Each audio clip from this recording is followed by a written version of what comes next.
네, 어제 저녁 8시부터 10시까지 두 번째 TV 토론, 사회 분야 토론이 있었습니다. 제가 이 토론 지금부터 평가하겠습니다. 우선 점수부터 발표하겠습니다. 점수를 제가 이렇게 계산했어요. 100점 만점으로 하고 토론 점수 50점, 정치 점수 50점. 우리가 뭐 대학생 토론대회 하는 거 아니잖아요. 결국 대통령 선거를 이기기 위해서 하는 토론이니까 토론 그 자체만 놓고 점수 주고 그다음에 그것이 정치적으로 갖는 효과에 대해서도 50점을 주겠습니다. 이렇게 각각 제가 점수를 줘서 총점을 매기겠습니다. 우선 전체적인 그 총평을 하자면 이렇습니다.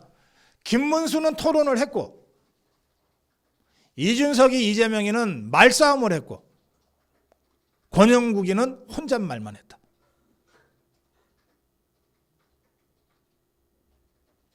다시 말씀드릴게요. 이게 TV 토론 아닙니까? 토론. 대선 후보들끼리 토론이니까 토론을 해야 되는데 토론을 토론답게 한 유일한 사람은 김문수입니다. 이준석이하고 이재명이는 말은 많은데 이게 말싸움 수준으로 한 거예요. 토론이 아니라 말싸움을 한 거예요. 그러니까 권영국이는 뭐 했냐? 지 혼자서 혼잣말만 했어. 그래서 김문수 토론을 유일하게 토론답게 한 김문수한테 토론 점수 45점. 그리고 그것이 갖는 정치적 효과 45점. 해서 90점 줍니다. 그 다음에 말싸움을 한 두 사람. 이준석이 말싸움을 했어요. 말싸움을 잘했어. 말싸움에서 이재명이를 이기더라고. 그래서 토론 점수 40점. 그런데 결정적으로 정치적으로 감점을 당했어요. 아까 제가 오프닝에서 노무현 쪽팔려서 더 이상 욕 보이지 마라 그랬잖아요. 근데 이 이준석이가 노무현을 쥐가 어떻게 알아? 이준석이가 노무현을 어떻게 아냐고. 근데 이 이준석이가 토론의 시작도 노무현으로 하고 토론의 끝도 노무현으로 하더라고. 아니 이런 정치적 무지가 있나. 그래서 토론 점수 40점이지만 정치 점수 30점. 합쳐서 70점. 이재명이 토론에서도 이준석이한테 왕창 깨지고 말싸움에서도 이준석이한테 왕창 깨지고 정치적인 효과도 계속해서 훈계질이나 하는 내용은 하나도 없고 계속해서 이준석이 훈계하는 그 수준의 모습밖에 보이지 못해서 말싸움 30점, 정치적 효과는 20점. 어제 굉장히 초조해하고 힘이 없어 보이더라고요. 그래서 총점 50점. 그다음에 혼잣말한 권영국이 혼잣말 하는데 이게 토론 점수를 어떻게 줍니까? 그래도 대선 후보니까 그냥 한 20점 주고 정치적으로는 완전히 혼자 따로 노는 고립된 모습을 보였어요. 그래서 10점. 근데 이자가 왜 혼잣말을 하면서 그렇게 자꾸 언성을 높이는지 모르겠어.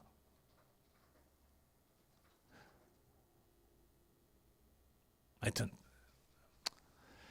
자, 그래서 저는 어제 토론은 김문수 90, 이준석 70, 이재명 50, 권영국 30 이렇게 총점 평가합니다. 혹시 저하고 생각이 다른 사람은 언제든지 저한테 토론을 요청하세요. 제가 그래도 평생 말하면서 먹고 산 사람이고 대학생 토론대회를 심사를 여러 번 했던 사람이고 또 TV 토론에서 대학생 토론회를 진행했던 사람입니다. 대통령 후보 토론회도 여러 차례 진행한 바가 있습니다. 제가 나름 근거를 가지고 이렇게 점수를 매겼는데 못 받아들이겠다. 뭐 고발을 하든지 뭐 나한테 덤비든지 그건 개딸들 알아서 하세요.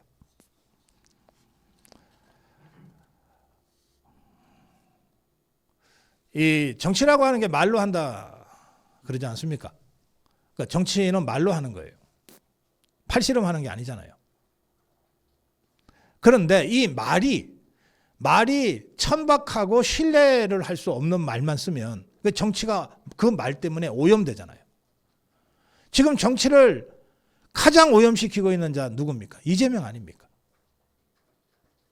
그래서 김문수의 첫 번째 발언이 바로 그 대목을 치고 나간 거예요. 지금 이재명이가 이제부터 진짜 대한민국이라고 플래카드에 갖다 붙였어요. 그걸 김문수가 딱 거론하면서 진짜 대한민국이라고 그랬는데, 진짜 대한민국 말하는 이재명이는 진짜 총각입니까? 진짜 대한민국 말하는 이재명이는 진짜 검사입니까? 자기가 쓰는 일상적인 말이 전부 거짓말인 이 사람, 그야말로 말을 오염시키고 그 결과 정치를 오염시키는 이 사람이 무슨 진짜 대한민국을 말할 자격이 있습니까? 이렇게 공격을 했어요. 이렇게 비판을 했어요. 야, 이재명이 당황해가지고 어쩔 줄 모르다가 언뜻 떠오른 반격이랍시고, 아니 그 김문수 후보도 저 갑질했잖아요, 뭐 이러더라고. 그게 알고 보니까 갑질이 아니라 미담이었어요. 소방서 119 전화해가지고 관등성명 어쩌고 저쩌고 했던 그게 갑질이 아니라 미담이었다는 것을 제가 오늘 고선거 칼럼에서 다시 자세하게 설명드리겠습니다. 그러니까 첫 번째 따닥 하는 일합에서 완전히 이재명이가 와장창 깨져버린 거지.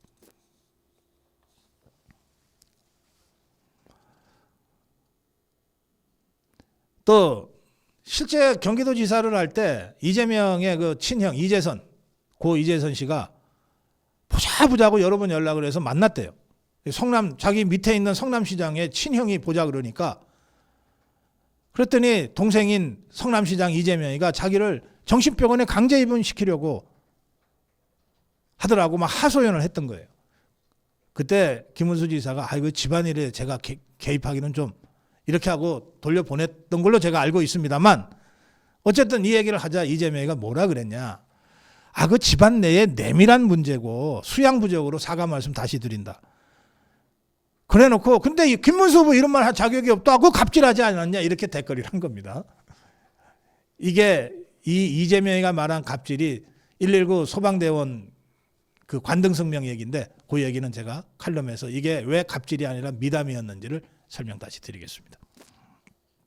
그건 그렇고, 제 친형을 정신병원에 강제 입원시키기 위해서 보건소를 압박하고, 이게 내밀한 집안 문제예요. 그 형수 어디로 찍겠다고 그 패륜적인 말을 한 게 이게 내밀한 집안 문제예요. 그 녹음 그거 우리 국민의 거의 대부분이 다 한두 번씩은 들어보셨을 텐데, 그게 집안의 내밀한 문제예요. 그러면 김부선과 어쩌고 저쩌고 한 얘기도 다 내밀한 얘기겠네. 도둑놈이 남의 집에 몰래 들어갔다 나와도 내밀하게 들어갔다 올 수 있어요. 도둑이 5명 잡히면 안 잡힌 도둑은 한 95명쯤 되거든요. 다들 내밀하게 갔다 오니까 안 잡혔어요. 그럼 내밀하면 다 되는 거야? 황제 헬기 논란과 관련해서도 아니 그렇게 성남의료원이 최대 치적이다, 가장 자랑스러운 치적이다라고 떠들어대는데 왜 그 성남의료원이 안 갔나? 이랬더니 이재명이가 버벅거립니다. 뭐라고 버벅거리? 아니 그게 이 혈관 수술 이 부분이 되는지 안 되는지. 아니 지가 그렇게 치적이라고 떠들어 놨으면 성남의료원의 의료 수준이 혈관 봉합 수술을 할 수 있을 정도의 수준인지 아닌지도 몰라?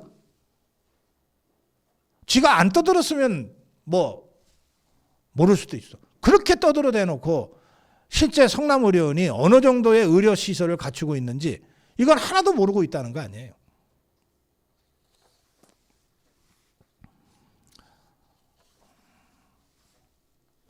또 토론에서 또 끊임없이 거짓말을 하더라고요.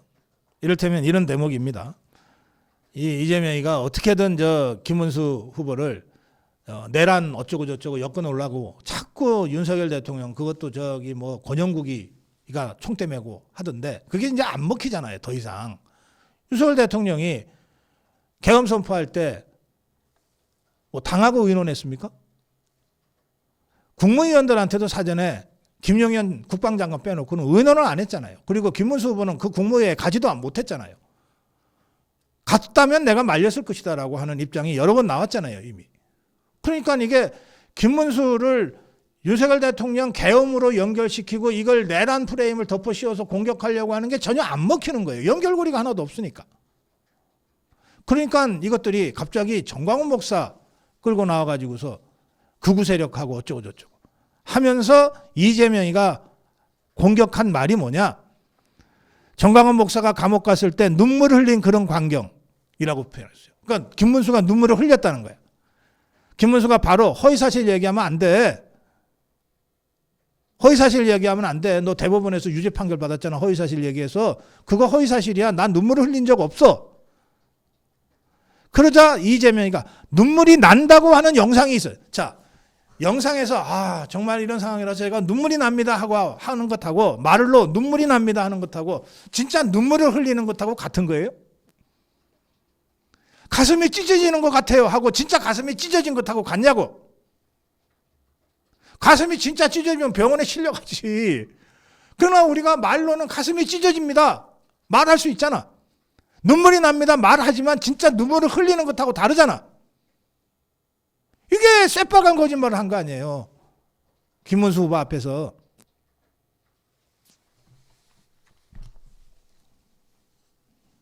그러면서 자꾸 내란 프레임을 덮어 씌우려고 하니까 김문수가 강력하게 반격을 합니다.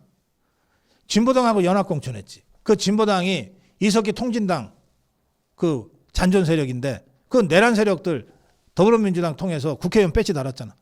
그게 내란이지. 국민의힘이 어디 누구하고 연대해서 내란을 했다는 거야. 아무 소리 못하죠.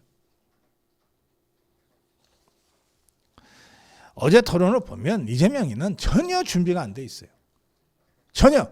이 사람 도대체 뭐 하는지 몰라. 유세도 별소리 안 하던데. 어디 사무실에 처박혀서 책이라도 좀 보고 자료라도 좀 보고 제대로 나오든지. 가덕도 보세요. 이거는 권영구이가 아마 좌파 개딸들한테 엄청 시달릴 거예요.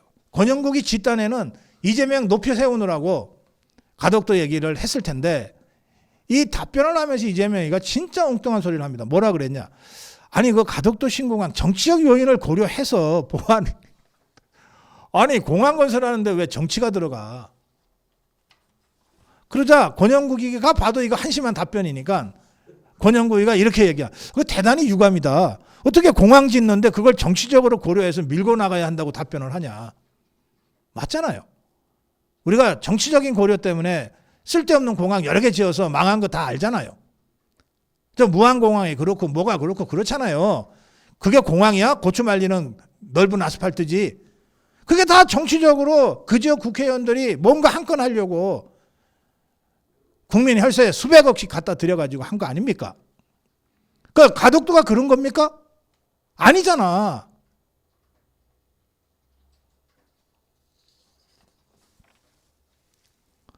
또 동독여대 민주당 압박으로 동독여대가 고소 취하됐다고 이준석이가 이재명한테 공격을 하니까 이재명이가 얼떨결에 뭐라 그랬냐면 아니 정치는 조종하는 거야.